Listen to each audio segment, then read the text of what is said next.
पालकमंत्री जयकुमार गोरे यांच्या नेतृत्वात भाजपने जिल्हा परिषदेवर एक हाती सत्ता मिळवली। त्यांनी केलेले योग्य नियोजन, सर्वांची बांधलेली मोठ, 100% भाजपाचा नारा यामुळे हे शक्य झाले। भाजप जिल्ह्यात खोलवर रुजवण्याचा त्यांचा प्रयत्न सफल होताना दिसतोय। याचा फायदा भविष्यातील लोकसभा आणि विधानसभा निवडणुकीत होणार आहे।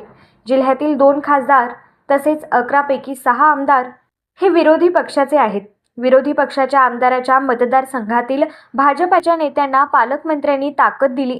जिल्ह्याची संपूर्ण प्रचाराची जबाबदारी पालकमंत्री जयकुमार गोरे यांनी स्वतःच्या खांद्यावर घेतली।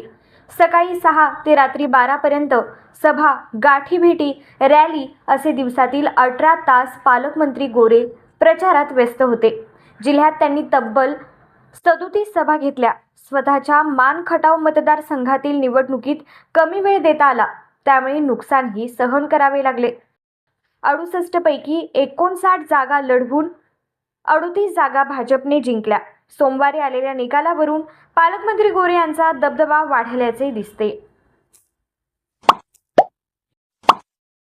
Like, subscribe, click on the bell.